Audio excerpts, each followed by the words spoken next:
The first time you heard about the house, it didn't sound like a warning, just a quiet piece of gossip, passed between neighbors who never quite met your eyes. In the town of Millbrook, Virginia, 1849, people didn't talk loudly about strange things.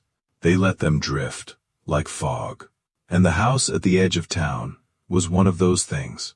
It belonged to a widow named Margaret Hale, a woman who rarely left her property, rarely spoke, and never invited anyone inside. But that wasn't what people remembered. What they remembered was the girl, Sarah, the servant who never left the house. Not for market, not for church, not even to fetch water from the well. You first saw her, standing behind the window, still, watching. Not like someone waiting to be seen, but like someone making sure she wasn't. There was something wrong with the way she stood, too still, too quiet, like she was listening to something no one else could hear. And when your eyes met hers, she didn't look away. She just stared, until you did. People said she had been with Margaret for years, long before the war, long before anyone could remember. They said Margaret refused every offer to sell her, even when money was tight, even when food ran low, even when the land itself began to fail. No price is worth it, she once told a trader. And the way she said it wasn't pride, it wasn't attachment, it was fear. A quiet, suffocating kind of fear. At first, you thought people were exaggerating. Small towns do that. They take silence and turn it into stories. But then, you started noticing things. Little things. Like how no one ever stayed long near that property. How deliveries were always left at the gate, never handed over directly. How even the stray dogs refused to go near the back of the house. And most of all, how the ground behind it never seemed to settle. Even after rain, even after weeks of stillness, the soil there always looked disturbed, as if something beneath it refused to stay buried. One evening, just before dusk, you saw Margaret and Sarah standing together in the yard. And for the first time, you realized something that made your chest tighten. Margaret wasn't giving orders. She wasn't commanding, or watching, or controlling. She was standing, slightly behind. And Sarah was the one facing the dark. That was the moment you stopped thinking of Sarah as a servant, and started wondering, who was keeping who inside that house? After that evening, you told yourself to stay away. Small towns survive on silence, and the people who break it rarely stay long. But curiosity has a way of growing, quietly, like something buried just beneath the surface. And once it starts, it doesn't stop. It was the merchant who made you look again. A man named Carter, who had been delivering supplies to the Hale property for nearly a year. He wasn't the kind of man who scared easily. But one morning, he refused to go back. "I'll leave the goods at the road," he muttered, hands shaking as he tied down his cart. You asked him why. He hesitated, then said something you couldn't forget. "I knocked like always." And she opened the door. Not Margaret, Sarah. And she just stood there, not speaking, not blinking, just looking at me like. He swallowed hard, like she was deciding something. Carter never finished that delivery again. And a week later, he left town entirely. No goodbye, no explanation. That should have been enough. But it wasn't. Because now, you were watching too. Late at night, when the town had gone still, and the only sound was wind through dead leaves, you began to notice something else. A faint light, moving, not in the windows, but behind the house, low to the ground, like a lantern carried close. The first time you saw it, you told yourself it was nothing. But the second time, you followed. You stayed far enough, hidden behind trees, keeping your distance from the property line. And that's when you saw her. Sarah. walking slowly across the yard, holding a lantern in one hand, and something else in the other. A shovel. She moved with purpose, not hurried, not afraid. Like this was something she had done before. Many times. She stopped near the back of the house, at that same patch of restless ground, and began to dig. Slow, steady movements, the sound of metal cutting into damp soil. Over, and over, and over. You waited, heart pounding, telling yourself to leave, but you didn't, because something was wrong, terribly wrong, and you could feel it, in the way the air seemed to tighten around you. After several minutes, she stopped, set the shovel aside, and knelt down, reaching into the hole, as if pulling something free, something heavy. She struggled, just slightly, then dragged it out, into the lantern light. You couldn't see clearly, only a shape, wrapped in cloth, too still, too long. And then, from the darkness behind her, Margaret appeared, not speaking, not reacting, just watching, hands clasped tight, eyes fixed, not on the ground, but on Sarah. And in that moment, even worse than before, this wasn't something Sarah was hiding from Margaret. This wasn't something done in secret. Margaret knew, Margaret had always known. And yet, she didn't step forward, didn't stop her, didn't even look away. She just stood there, like a woman waiting for something she was too afraid to interrupt. That night, you didn't sleep. Because for the first time, you weren't wondering what was happening in that house anymore. You were wondering how long it had been happening, and how many times no one had noticed. The next morning, the town felt the same. Quiet, ordinary, untouched. But you knew better, because once you've seen something like that, you don't go back to normal. You start noticing everything, like the way Margaret avoided people even more now. How she rushed through the rare moments she stepped outside, head lowered, hands trembling slightly, as if she was afraid of being stopped. And Sarah didn't appear at all. Not in the window, not in the yard, not even once. It should have made you feel relieved, but it didn't, because silence, in that house, felt worse than anything you had seen the night before.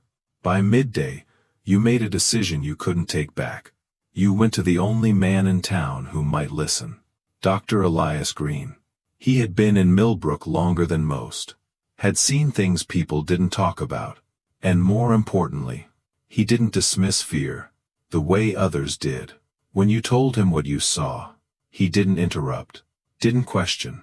He just sat there, fingers pressed together, eyes fixed on nothing. When you finished, he exhaled slowly, and said something that made your stomach drop. You're not the first to notice. That's when he told you about the disappearances. Small things at first. A traveler who never reached the next town. A farmhand who vanished after asking about work near the Hale property. A peddler who was last seen walking down that same road, with a full cart, and never seen again. There were never enough bodies, the doctor said quietly. Never enough proof, but always the same direction. Toward that house, toward that ground, toward her. You felt it then, that creeping realization, that what you had seen wasn't the beginning of something. It was the middle. The doctor stood, walked slowly to his cabinet, and pulled out a small cloth bundle. He hesitated, just for a moment, before placing it on the table. Found this 2 months ago, he said, near the edge of their land. You opened it carefully, hands already cold. Inside was a ring, simple, worn, but unmistakably not from anyone in Millbrook. Too fine, too detailed, too out of place. There was blood on it, the doctor added quietly, and no one came looking. The room felt smaller suddenly, harder to breathe, because now, this wasn't a story. It wasn't suspicion. It was a pattern. And patterns don't lie. What do we do? You asked. The doctor didn't answer right away. He just looked at you. Like he was weighing something. Not the truth, but the cost of knowing it. Finally, he said, we go there. That night, of the Hale property again. But this time, you weren't alone. The doctor carried a lantern, low, dim, careful not to draw attention. The air felt heavier than before, thicker, like the house itself was aware. You moved slowly, step by step, toward the back, toward that patch of restless ground. And then, you saw it again. Fresh soil, recently turned, darker than the rest. The doctor crouched down, pressed his hand lightly against it, then looked up at you. His face had changed. No doubt, no hesitation, just quiet certainty. This isn't old, he said. This is from last night. Your heart slammed against your ribs, because now, there was no denying it. No explaining it away. No turning back. You weren't chasing a rumor anymore. You were standing on top of something buried. And for the first time, a thought crossed your mind, so cold, so sharp. You almost didn't recognize it as your own. If Sarah was doing this, and Margaret was watching, then maybe. The real question wasn't, who was the killer? But, why no one had stopped her? And deeper than that, something even worse. What if? No one could. You didn't speak after that. Neither of you did. Because once the truth gets close enough, words stop helping. The doctor stood slowly, eyes still fixed on the ground. Then he said something quiet, but final. We dig. For a moment, you almost refused. Everything in your body told you to leave, to walk away, to forget what you'd seen. But your feet didn't move. Because some doors, once opened, don't close again. The shovel was still there, leaning against the back wall of the house, as if it had been left for you to find. That thought alone made your hands shake. You grabbed it anyway, pressed the blade into the soil, and began to dig. The ground was soft, too soft. It gave way easily, like it had been turned, again and again, over a long time. Each movement felt heavier than the last. Each scoop of dirt, closer to something you didn't want to see. Then, the sound changed. A dull, hollow resistance, metal, against something beneath. You froze. The doctor stepped forward, kneeling beside the hole. Careful, he whispered. Together, you cleared the remaining soil by hand, slowly, carefully, until the shape revealed itself. Cloth, wrapped tight, darkened in places, stiff in others. You didn't need to unwrap it. You already knew. The doctor did it anyway. Hands steady, movements practiced, as if he had done this before. The cloth peeled back, and the world seemed to stop. A face, pale, lifeless, eyes half open, staring at nothing. Not old, not weathered, recent, too recent. You stumbled back, breath gone, mind struggling to catch up. Because this wasn't just suspicion anymore. This was proof. And it was worse than you imagined. The doctor didn't speak. He just looked at the body, then at the ground around it, then back at you. There's more, he said quietly.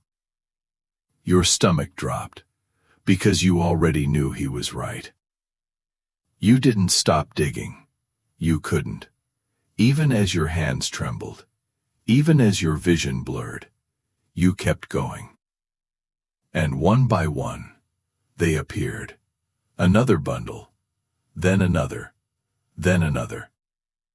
Different sizes, different shapes, but all the same. Wrapped, buried, forgotten. The smell hit you next. Faint at first, then stronger. A heavy, suffocating rot. You turned away, gasping, but there was nowhere to escape it. It was in the ground, in the air, in the house behind you.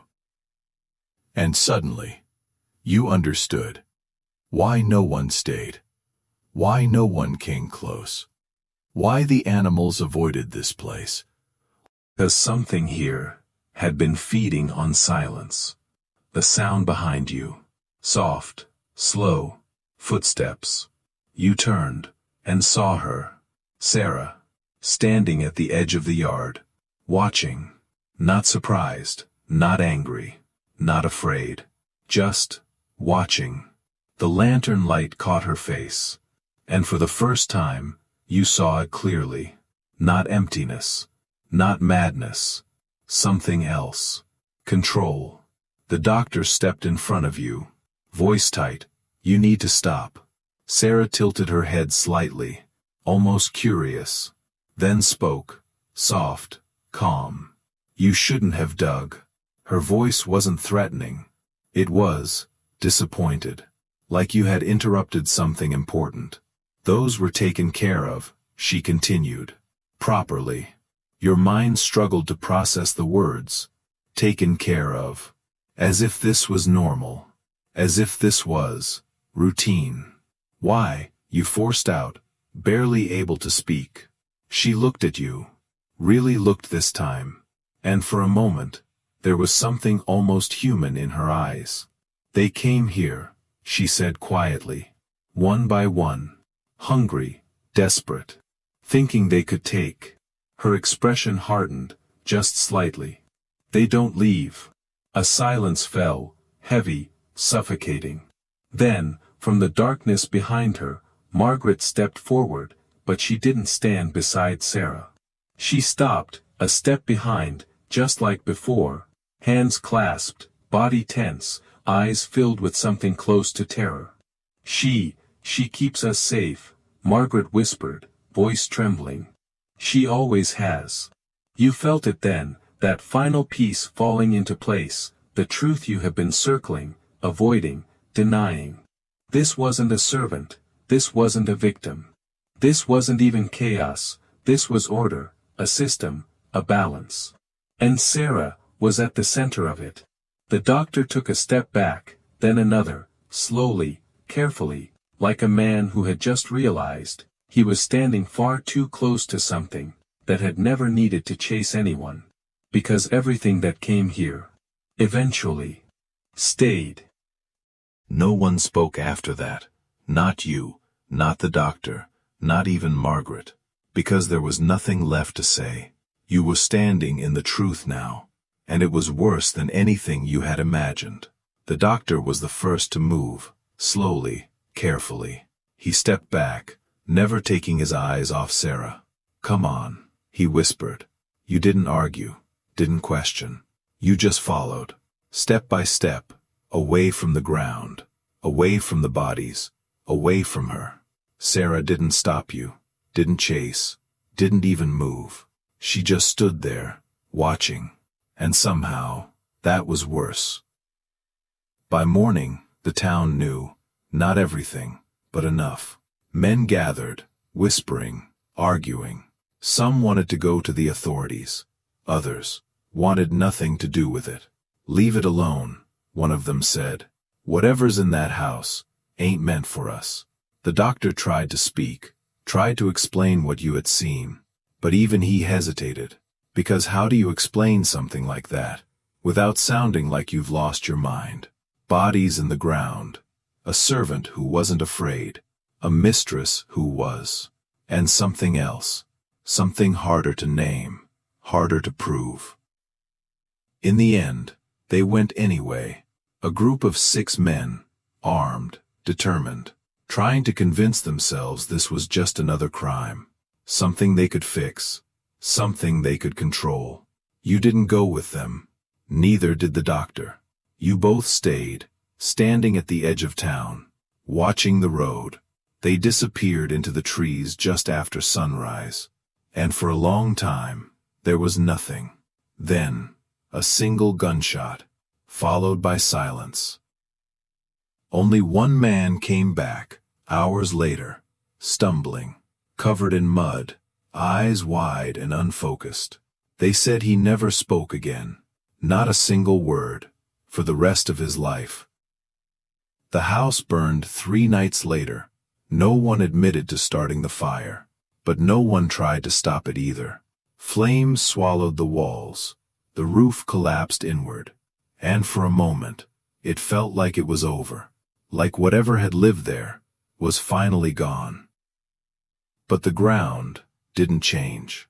Even after the fire, even after the ashes cooled, that patch behind the house still looked disturbed, still refused to settle. Margaret Hale was never seen again. Some said she died in the fire. Others said they saw her walking the road days later, alone, looking over her shoulder, as if something was following her. And Sarah, no one ever found her. No body, no trace, nothing. Stories, whispers, and that feeling, that something, had simply moved on. Years passed. The land was left untouched. No one built there. No one farmed it. No one even crossed it. Because some places don't forget. And sometimes, late at night, when the wind is low and the town is quiet, people say they still see a light, moving slowly, close to the ground. Like someone carrying a lantern, looking for a place to dig.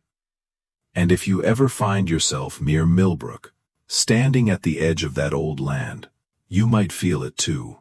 That pressure in the air, that silence, that weight. And a single thought, cold, unwelcome, impossible to ignore. Maybe the house didn't keep her trapped. Maybe it was the only place that could.